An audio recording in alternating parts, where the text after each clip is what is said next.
Dans une séquence vidéo précédente, nous avons introduit l'instruction de branchement conditionnel, le if, et nous avons vu que pour pouvoir fonctionner, une telle instruction a besoin d'exprimer des conditions. Les exemples de conditions que nous avons vus jusqu'ici étaient relativement simples. Ils consistaient par exemple à comparer la valeur d'une variable avec une valeur. Nous allons maintenant examiner la notion de condition de façon un petit peu plus détaillée et voir qu'en Java, il est possible d'exprimer des conditions relativement complexes. Vous avez donc ici sous les yeux un exemple d'instruction de branchement conditionnel tel que nous avons déjà eu l'occasion d'en rencontrer. Et nous voyons que pour écrire cette instruction conditionnelle, nous avons eu besoin d'exprimer une condition, ce que nous voyons ici. La condition ici est une condition simple qui consiste à comparer la valeur d'une variable n avec une constante, la constante 5. Petit détail syntaxique, les conditions dans une instruction conditionnelle sont toujours en Java entourées de parenthèses, ce que nous voyons concrètement ici dans ce petit exemple. Commençons d'abord par examiner de façon un petit peu plus exhaustive comment on peut en Java exprimer des conditions simples.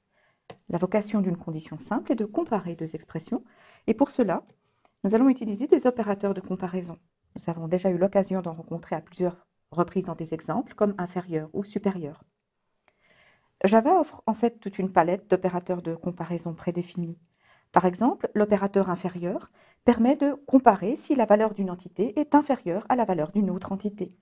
Supposons par exemple que je dispose de deux variables x et y et que je souhaite savoir si la valeur de x est inférieure à celle de y, j'utiliserai l'opérateur de comparaison inférieur pour réaliser ce test, pour exprimer cette condition. De façon analogue, je peux utiliser l'opérateur égal-égal pour vérifier si deux entités ont la même valeur.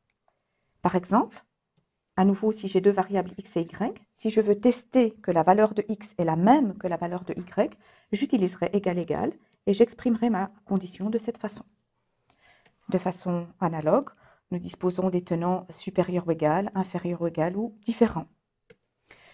Ce qu'il faut savoir, c'est que l'évaluation d'une telle expression retourne un résultat booléen, c'est-à-dire la valeur true pour vrai, ou encore la valeur false pour faux. Petite mise en garde de rigueur, l'opérateur de comparaison permettant de tester si deux valeurs sont égales s'exprime au moyen de deux symboles égaux, à ne pas confondre donc avec le symbole égal unique qui, lui, représente l'affectation. Ici, dans cet exemple, je teste si la valeur de n vaut 5. Ce n'est pas ce que je fais lorsque j'écris n égale 5. n égale 5 signifie que j'affecte la valeur 5 à la variable n. Il faut toutefois noter que ce genre de tournure n'est pas toléré par le compilateur en Java, et donc ici, vous aurez un échec de compilation si vous rédigez ce genre d'instruction. Nous maintenant, au moyen de petits exemples concrets, l'utilisation de conditions simples en Java. Nous avons ici le cas d'un petit programme qui commence par déclarer deux variables a et b en leur affectant des valeurs initiales, respectivement 1 et 2.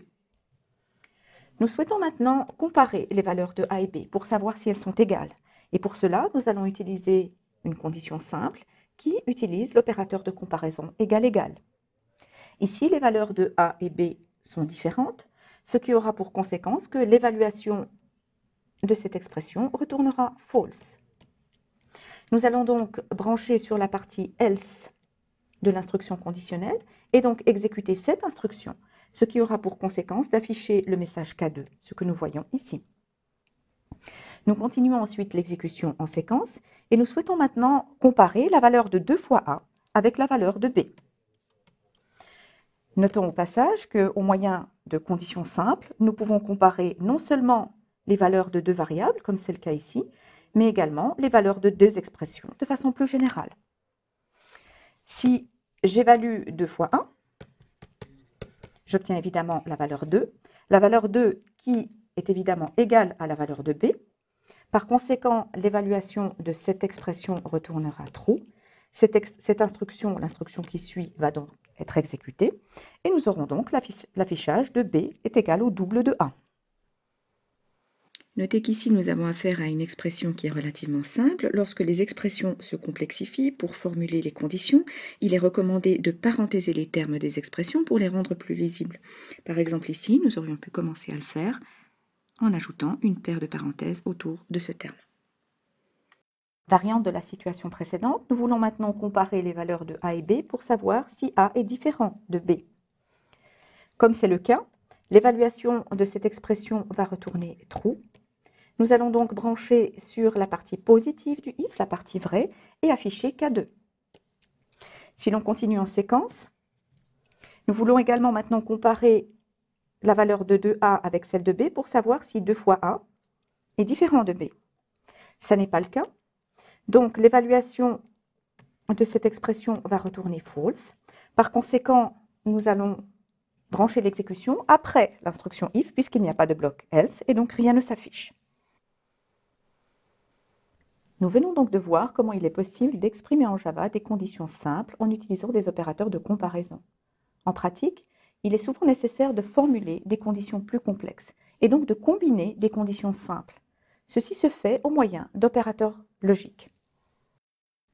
Par exemple, l'opérateur logique et, qui en Java s'écrit au moyen du double symbole et, permet de vérifier si deux conditions sont simultanément vérifiées. On voit donc que l'opérateur logique et requiert l'utilisation de deux opérandes. L'évaluation de l'expression avec le et retournera true. Si et seulement si, l'évaluation de chacun des opérandes retourne également true. On voit donc qu'il suffit que l'un des deux opérandes retourne false, par exemple celui-ci, et a fortiori les deux bien sûr, pour que l'ensemble de l'expression retourne également false. Voici un exemple concret de l'utilisation de l'opérateur logique et. Nous avons ici le cas d'un petit programme qui demande à l'utilisateur d'introduire un nombre et nous souhaitons que ce nombre soit compris entre 1 et 10. Le nombre est lu depuis l'entrée standard et stocké dans une variable n.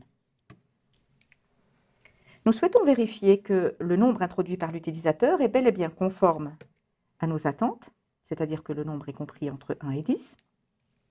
Par conséquent, nous allons exprimer une condition en imposant à l'utilisateur que le nombre introduit soit supérieur ou égal à 1 et inférieur ou égal à 10.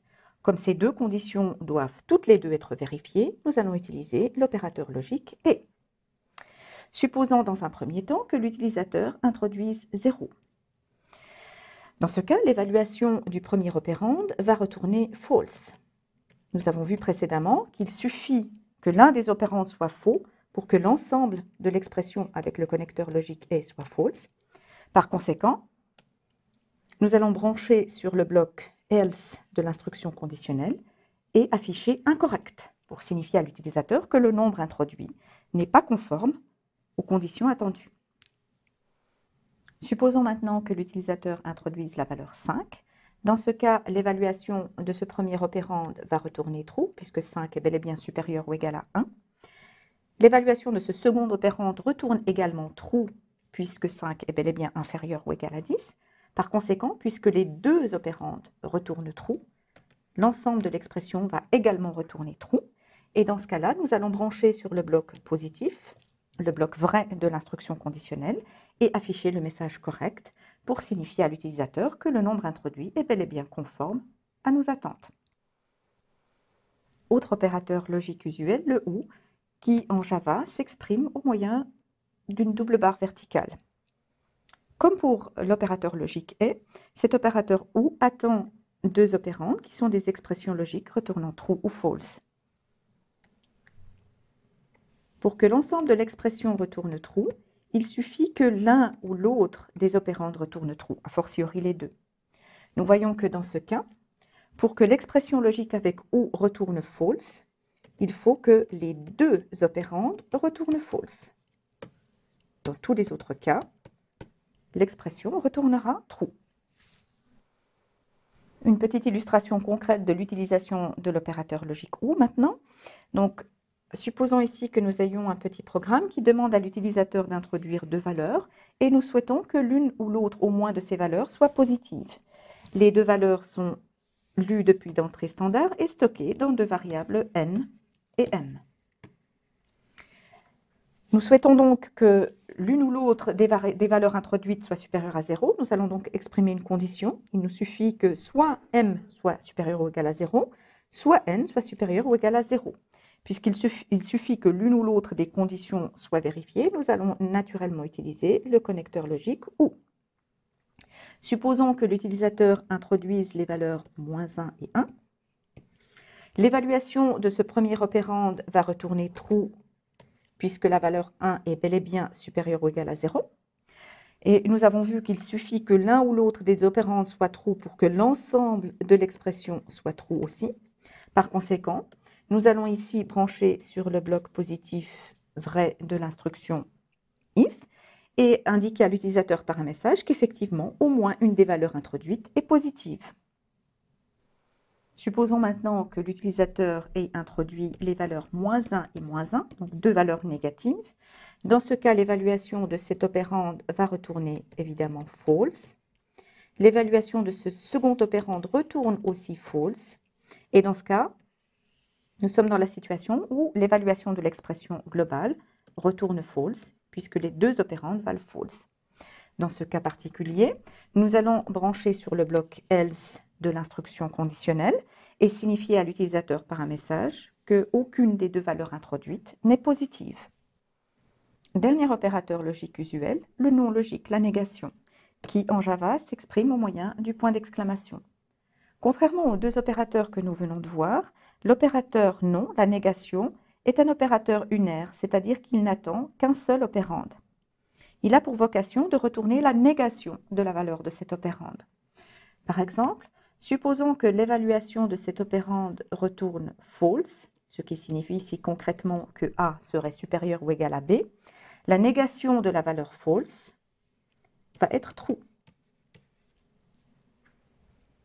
Supposons maintenant que l'évaluation de cet opérande retourne au contraire true. Dans ce cas, la négation de true va être false. Nous aurons l'occasion d'examiner plusieurs exemples d'utilisation de l'opérateur négation dans la suite du cours.